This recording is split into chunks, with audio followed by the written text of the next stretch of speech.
All right, welcome everybody to the presentation for the Presumptive Approach Calculator for the 2020 Draft Stormwater Manual that's out for public comment right now. My name's Adrienne Iona and I'm the manager for the Stormwater Manual team at BES.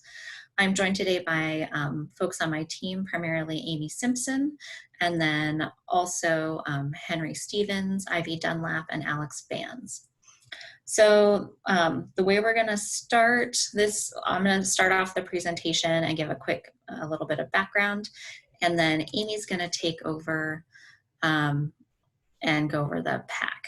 So I'll start with this background. We'll provide a brief summary of the proposed technical changes in the manual and describe how those changes will impact typical facility sizes designed using the PAC.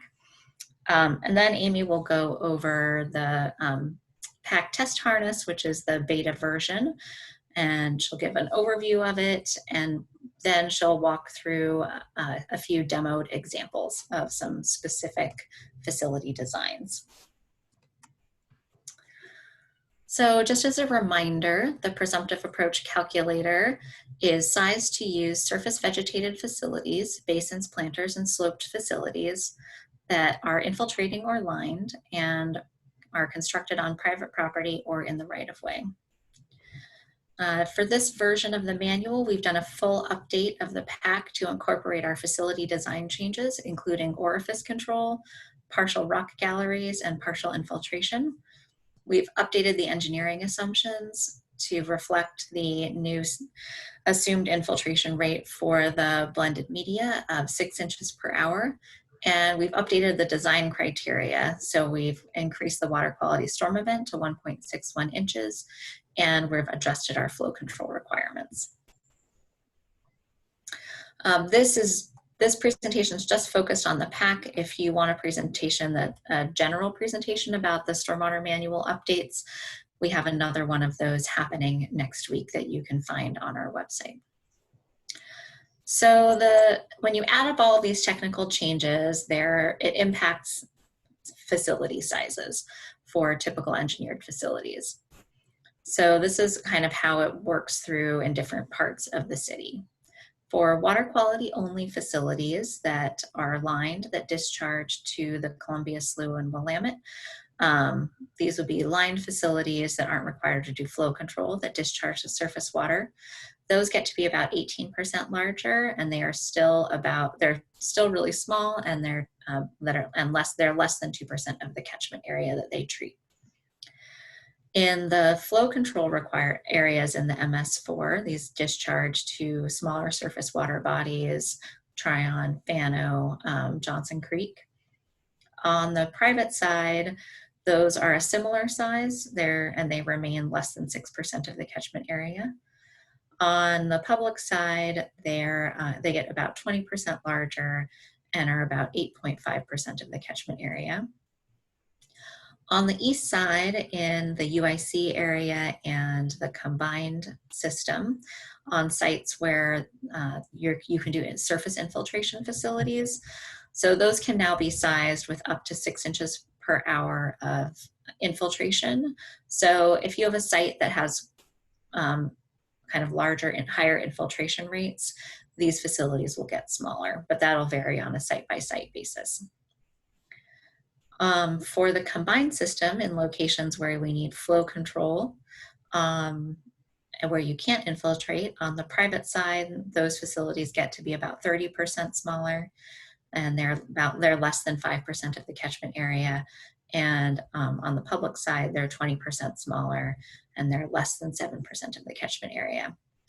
And then just to note, sort of these facility size assumptions are based on a lined planter, and the public facilities are larger than the private facilities because they have their ponding depth is limited to that 9 inches instead of the 18 inches that we allow on the private side. So now I'm going to let Amy take over and go over the PAC harness. All right, Amy. Okay, hi, I'm Amy Simpson with the swim team, and I'll be discussing the this new PAC test harness. So, and I'm trying to just move my screen sharing a little bit so it hides. Okay. So this is a screenshot of what the new PAC test form will look like, alternatively called the PAC test harness, and it can perform facility sizing.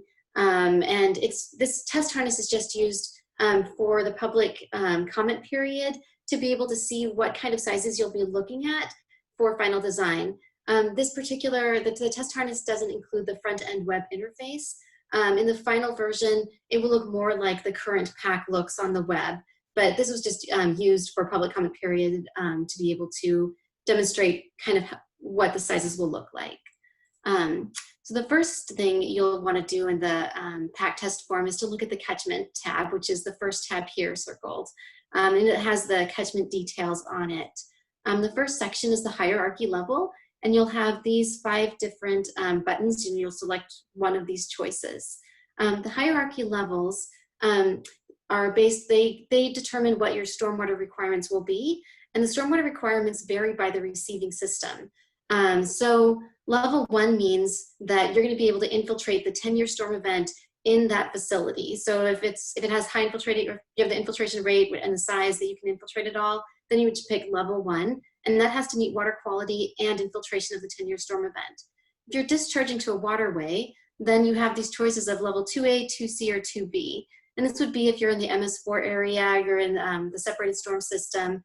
If you're discharging directly to the Columbia Slough, Columbia River, or the Willamette River, then it depends on whether your pipes have capacity. If your pipes have lots of capacity, then you might just need to do water quality. That would be level 2A.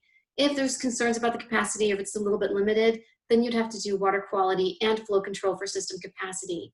Now, if it's not one of those 3 large water bodies, if you're looking at a smaller water body that you're discharging to, then you'd have to the requirements would include water quality and flow control for both hydro modification and system capacity, since these are smaller streams where hydro modification is a concern. And then lastly, if you're discharging to the combined sewer, then that discharge is going through the wastewater treatment plant and will be treated at the wastewater treatment plant, and therefore you just have to be concerned with the flow control for system capacity.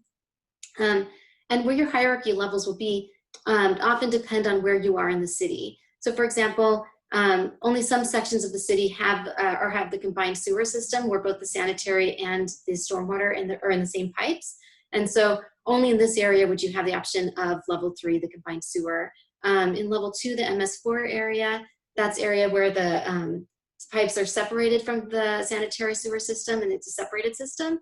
That's shown in the green area here. Or if you're discharging directly to a water body, that would be level 2. And then level 1 infiltration, this is shown kind of in this like dark beige area, and that's areas where it tends to have higher infiltration rates, and we typically tend to see infiltration in these areas, although you can do infiltration, anywhere where the site allows. So then the next section is the infiltration test procedure and infiltration rate, and these are circled in these 2 spots here. And you'll have the choices for these 4 options. You have to select one of these buttons and then enter in an infiltration rate, or use one of these up and down knobs. The infiltration rate entry, you'll want to enter the field measured infiltration rate or leave it blank if the testing is not applicable. So the PAC will automatically take that field measured infiltration rate and apply a correction factor as necessary. The correction factor depends upon what your choice of the testing procedure was. So the open pit and encased procedure, it will divide your measured infiltration rate by 2. And if you use the double ring infiltrometer test as shown here, then it will just use your field measured infiltration rate. So you'll definitely want to enter the field measured infiltration rate and then say what the test procedure was. In some cases, you won't need to actually measure the infiltration if there's contamination or other site constraint.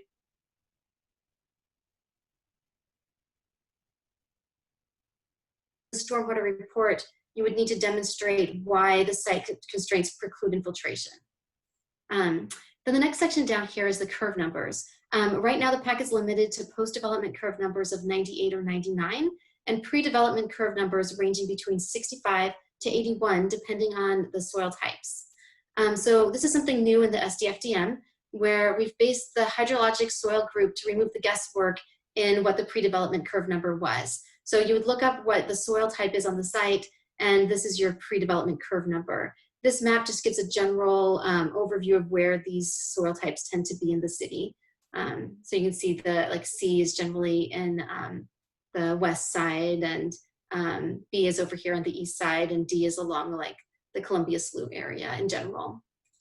Other parameters you'll want to enter are the time of concentration, the impervious area, and just as a reminder, the groundwater separation requirements. This is not included in the calculations, but it's just a check mark as for reminder purposes. The time of concentration, the minimum that can be used is 5 minutes, and the post-development time of concentration cannot be less than the pre-development time of concentration. So the next tab, after you've entered everything on the catchment tab, is the facility tab. And this describes the facility dimensions and what type of facility you're selecting. The first thing you'll be able to choose is the facility category. And there's 3 different button options you can choose: flat planter, basin, or sloped facility. The facility category is just based on what the slopes of the facility are. So it can have a flat bottom, a sloped bottom, sloped sides, vertical sides, and that combination depends on what facility it is. So a basin just means it has a flat bottom with sloped sides. A planter means that it has a flat bottom with vertical sides. And then a facility that has a sloped bottom is called a sloped facility. Previously in the former PAC, we'd called a facility with a sloped bottom and sloped sides as a swale, but now we're just calling all sloped bottom facilities as just sloped facilities. The next option you'll have is the configuration, and this will be a drop-down box of different choices for you to choose from. The configuration is purely based on what the facility components of the facility components. So all PAC facilities include blended soil, which we used to call growing medium. They all include surface storage, and they all include an overflow. And so the simplest configuration is this configuration shown here, configuration A, and it just has those basic components of the blended soil, surface storage, and overflow. Other facilities have additional selectable facility components. So this table here kind of shows you what different options there are. So facility A, it doesn't have any of these additional components, it's just the basic one. Facility B has a rock gallery. Facility C has a rock gallery plus an underdrain. Facility D is the same as facility C, but it also has a liner. And then facility E and F are called our hybrid facilities. They're also underground injection controls. And these have where the overflow directs water directly into the underlying rock. Configuration E, the overflow, there's a second overflow that directs water to the rock. And in configuration F, just the main overflow is just connected to the rock. So the new SWIM has made some changes to the facility standards, and this new PAC has incorporated those new standards. So for facilities with rock, which are all facilities except for configuration A, those have partial rock. It used to be that the rock extended across the bottom, and now it's just going to be a partial, but part of the footprint. And this is to help for plants to be able to grow better in the facility. Another thing is there will be an orifice option, and this is only available for configuration C and D. And the orifice would be right here. The reason it's only available for configuration C and D is that these are the only 2 configurations where only filtered flow is reaching this underdrain. All of the water that's reaching the underdrain has to be filtered through this blended soil or growing medium to reach the underdrain. So the orifice is more protected that way.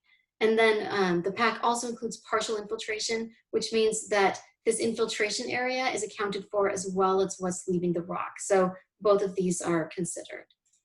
So the next thing you'll look at, there'll be the public and then blended soil depth. You'll want to check public if the facility is in the public right-of-way. And this adds restrictions to the surface depth. You can only go to 9 inches of surface storage if you check public here.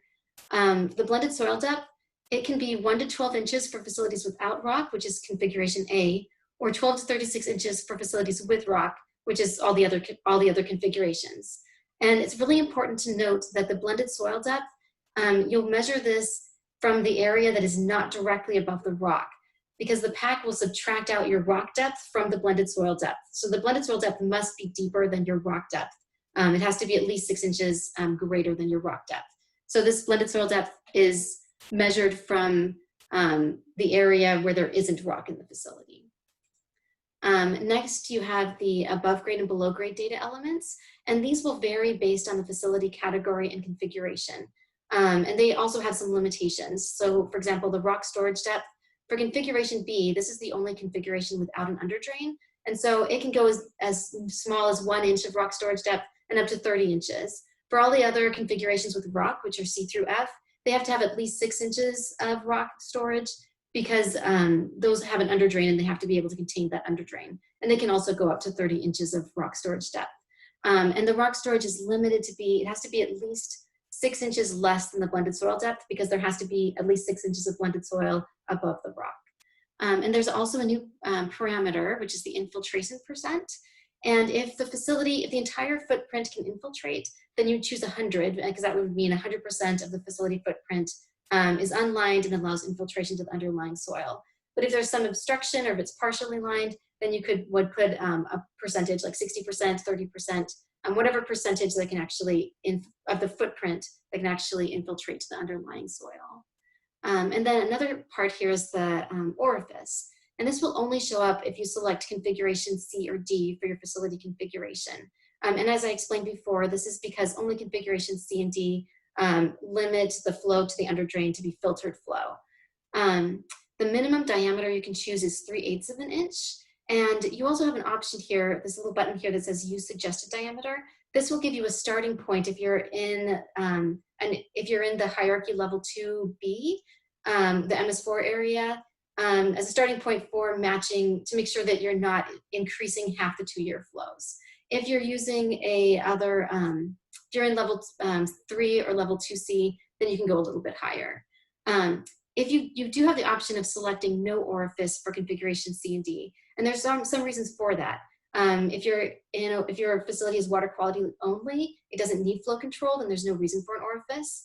If the catchment area is too small and it's too small to be able to meet flow control with that 3/8 minimum orifice, or if the facility can meet flow control without an orifice. And so if you choose facility configuration C or D and you uncheck this, you will have to fill out this drop-down box and select one of these options as to why you don't have an orifice.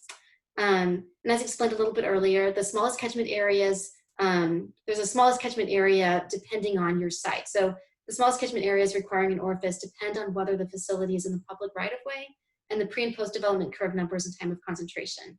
And that little button that I was just kind of going over, for MS4 areas, the orifice sizing button indicates whether the catchment impervious area is too small for an orifice. And if you're not in level 2B, but you're looking at level 2C or level 3, then it might say that it's too small for the MS4 area, but you might be able to go a little bit higher and it can still work. And then lastly, there's the rock storage area. And the PAC limits the rock to about 1/3 of the facility footprint. And the reason for this is, for plant health. There's an optional button here for calculating the standard values. And what this will do, if you select this button, it will calculate the rock area based on the following dimensions: 1/4 the facility bottom length, and 3 feet or the facility width, whichever is smaller. So you have the option of either entering a rock storage bottom area and width that meet these constraints of being about 1/3 the facility footprint or less, or you can just calculate the standard values and kind of see where that is. And so to access the test results tab, after you've entered all of the information in the catchment and facility tab, what you will want to do is click this validate button, and it'll tell you if there's an error. And if there is an error, it'll say what it is, and you'll have to go through and revise your values to match the requirements. Like if you had a rock depth, if you didn't have enough soil over the rock, it would tell you that. Once everything is valid, it'll say valid down here, and then you'll click calculate. And then the test results tab should automatically open. If it doesn't, you can just click test results to see that. So I'm just going to go through, this is the end of that part of the presentation. So I'm just going to go through the test form and with these 3 examples. The first one will be a lined basin on 6,000 square feet in the Columbia Slough area, an unlined slope facility on 1,500 square feet in the east side, in the CSO area, and a planter with an underdrain in the west side. So now I'm going to open up the PAC here. Okay, so the first example is this lined basin on 6,000 square feet in the Columbia Slough area. So the Columbia Slough area is a level 2A water quality area. So I'll select that. In this case, we're going to have a lined facility. So and let's say it's contaminated or there's some reason why we can't do infiltration. So it's not applicable. And I'll put nothing for the infiltration rate. The impervious area, we're having that be 6,000. And since this is the Columbia Slough area, the curve number is 81. And so I'll just leave that here. Just check that. I'm going to make this a basin and a rectangular basin. You have different options for basins. These are the same as they were in the PAC of rectangular, amoeba, user defined. In this example, I'm just using a rectangular basin. And this is going to be a lined one. So we choose configuration D. I'm going to start off with a public example and then go to private. Blended soil depth of 24, a bottom area of 65, side slope. Sometimes you do have to click up or down to make sure that it catches it. So I'm making sure the side slope is 2. An overflow height, as you can notice, I can't go higher because I have it listed as public. So it's 9 inches. A bottom width of 4. Freeboard depth, I'll just make that an inch. Porosity 0.3, that's a standard, that's changeable though. Rock storage depth, typically 12, so I'll put that in, and an under drain height of 4. In this case, since this is a water quality facility, I can unselect that it has an orifice, and I'll choose the option that it's a water quality only facility, and that's why we don't need an orifice. And then I have to bring this down a little bit. You can calculate the standard rock values, and that'll give you a standard rock area for that area. Validate, calculate, and it automatically shows the test results. And the reason that it passed, you can see for water quality facilities, the surface overflow has to be 0. And what that means is that all of the water was filtered through the blended soil, and none of it bypassed that through the overflow. So this has to be 0 for water quality to pass. So if I go back and just make it a little bit smaller, let's say make that 64 square feet, and then validate and calculate, suddenly it doesn't pass anymore. And it's because, as you see right here, it's 0.001 CFS. And you can barely, there's a little bump there which you can't see, so I'll make it a little smaller so you can see what it is. But anytime that this surface overflow is greater than 0 for water quality, that's a failure. So if I make it, let's bring the facility down to 60, validate, calculate.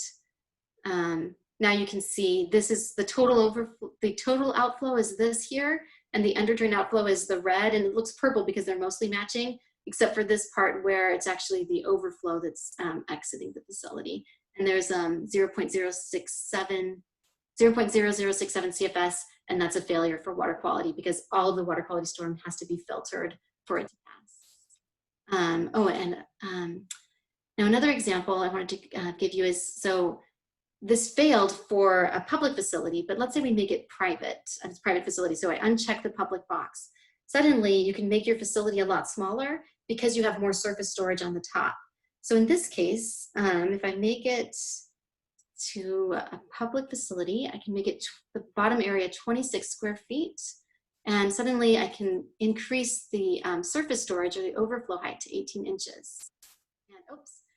You do have to remember to calculate the standard values of rock again, because I made the facility much smaller. That rock was too much for that small of a facility. I had to recalculate the standard area. And then you hit validate and calculate, and the test results. And suddenly, because you have so much more surface storage, the surface storage depth doubled. And so now it was able to contain and filter all of the water quality storm event without any overflow. So a private facility can be smaller than a public facility. Now for the next example, I was going to do this is the unlined slope facility in the east side on 1,500 square feet in the CSO area with 5 inches per hour of infiltration. So the CSO area is level 3. In this case, I'm just gonna have them use an open pit with 5 inches per hour. So the PAC is gonna be using 2.5 inches per hour in the calculations because the open pit was selected. I'll choose an area of 1,500, and now the curve number is and I'll choose a sloped facility, and you'll see everything changes depending on your facility category and configuration. I'll keep it to be, and it's not a public facility, blended soil depth of 24, rock storage depth of 12, under drain height of 4. In this case, let's see, it doesn't, does it have an orifice? Oh wait, no, this is because this is a, I'm doing configuration B, infiltration with rock storage. And so 24 inches, 12 inches. You can change the infiltration percent, but I'm just gonna leave it at 100% for this. And then you'll enter in facility segments. I'll only do 2 just to keep it short for this presentation, but you can enter more segments than that. 0.8, 2, 2, 2.5, 18 for the downstream depth. This is the depth of each segment. And I'll have a wide landscape width. And then the second segment, 5, 0.5, check down, 6% longitudinal slope, 2, 2, 2.5, and these are all changeable values. The side slopes can be different, 18 and 15. And I'll calculate standard rock values. I'll increase it to 6. You know, you have some flexibility in the rock storage value. Validate, calculate to get to the results, and that passes.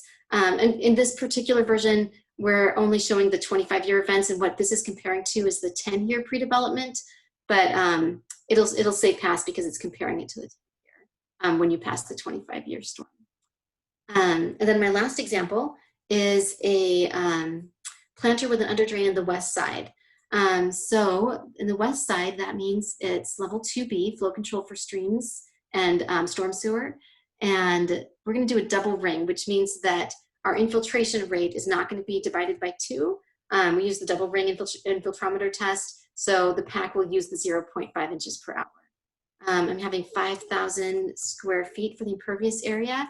And since this is in the west side, it's 79 for the curve number, because it's in southwest. So I'll keep that. And then for the facility, I'm doing a flat planter. And let's see here. It's not public, but it's lined for this first example, and then I'll go to unlined. 24 inches, 18, 246, bottom width of 4, rock storage depth of 12, underground height of 4, and this one has an orifice. And in this case, we want to see what the suggested diameter is. It's giving me 0.533. I thought that's a little bit, oh, that's because I want a curve number of 79. Sometimes it doesn't catch your curve numbers, so you have to double check and go back and make sure that that's correct.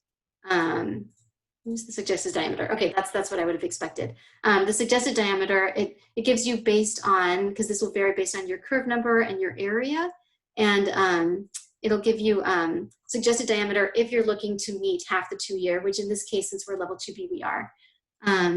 So when you bring these up and down, you can, it'll go in 1/8 of an inch increments. And so I'm going to choose 1/2 inch because that's close to that 0.483. And I don't have to say why there's no orifice because there is an orifice, so this doesn't even show up.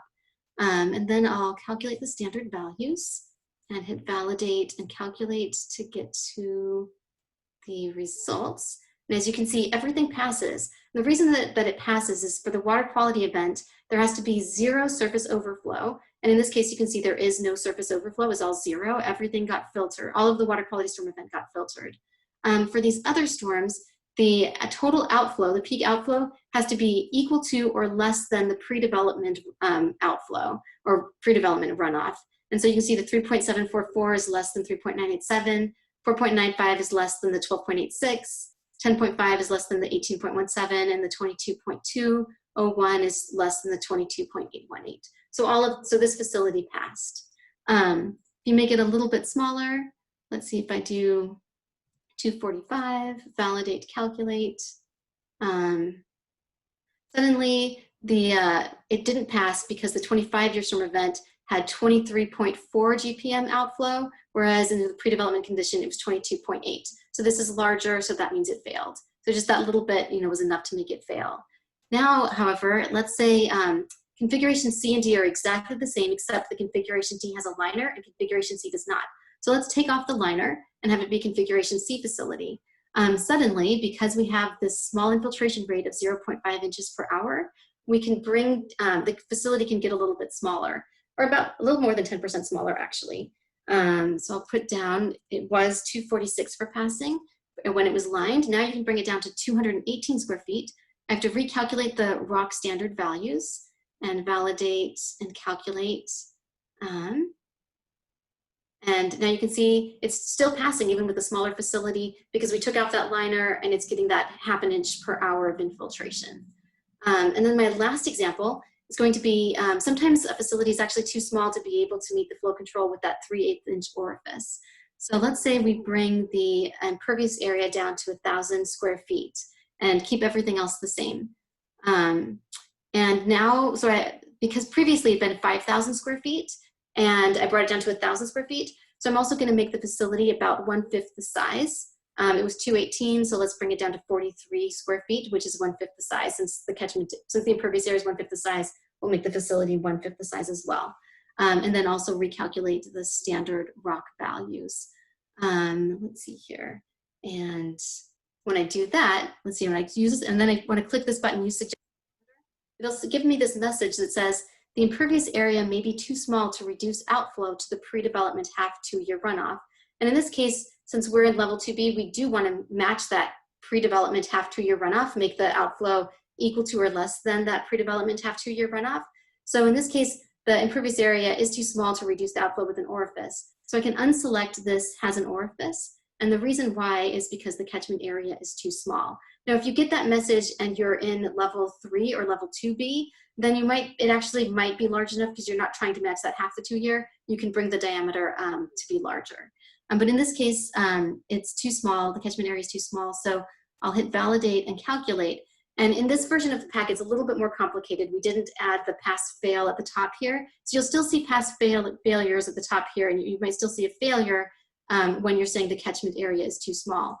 But what you'll look at is we made this exception is if you can filter the 25-year storm event, then you're passing. So in this case, it's filtering all of the 25-year storm event, meaning that there's no overflow from the 25-year storm event.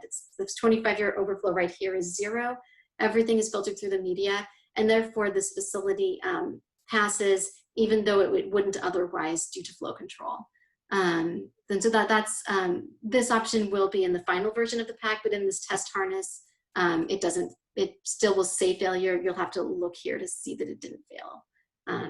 And those are the 3 examples. And I guess now it's, oops, I closed it oddly. Now I'm ready for if anybody has any questions. Oops.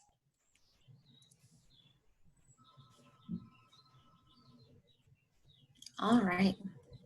Thanks for that demo, Amy. So, and then if people have questions, feel free to put it in the chat or to raise your hand and we can call on you.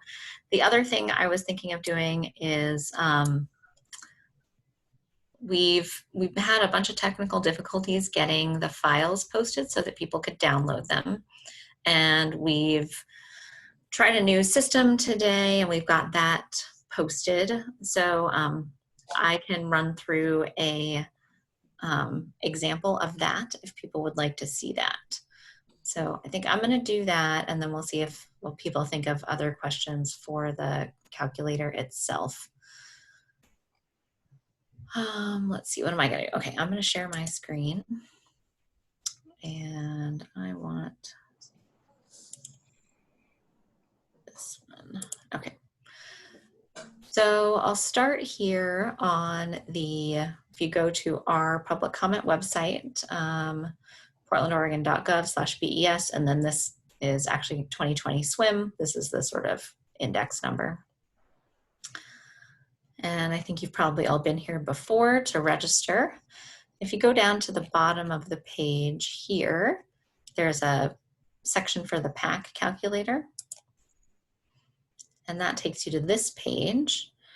And now we've got instructions for how to download it, and we've set it up on our FTP site now. So you'll click on this and it'll take you to the FTP where you can save the file onto your desktop. And then you'll need to extract those like you do for any zip file. And then after you do that, you'll want to click on this shortcut here in the top level directory to run the beta version of that. All of the rest of the sort of program files are tucked into this test harness folder. Adrian, for some reason, it's still showing the FTP page. Oh, shoot. I only shared the one thing. Let me try again. New share. Thanks, Ivy. All right, so here's the whole screen. Can you see it now? Yes. Okay, great. So let me show you that again. So then I'll click on this zip and then you'll save it and then you can open the folder and see how many times I've tested this today. So you can click on that and sort of do your usual extract the zip files. I'm just putting this here. And then to run the program, you'll use the shortcut in this upper level directory. All of the other program files are in here and you won't need to mess around with those. Oh no, it's not working. Maybe it broke. Well, I'll have to try again. Anyway, so it's this thing right here, the blue one. I'll have to readjust my instructions. I wonder if shortcuts don't, I'll have to set my shortcut up the correct way. Well, good thing we tested that. Well, at least you'll be able to get to the zip file now. We'll try to get that fixed today. Does anybody else have any questions at all? Or I think probably people need to get in there and mess around with it before you have too many.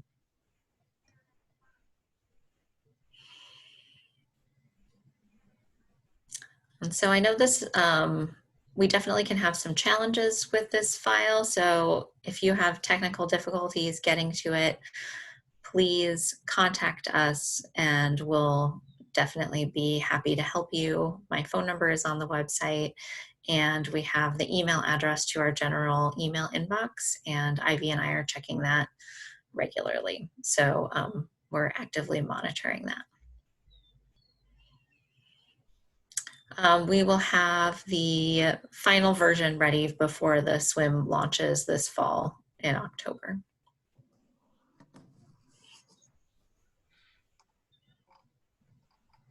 All right, well, it looks like everybody's gonna be kind of quiet today.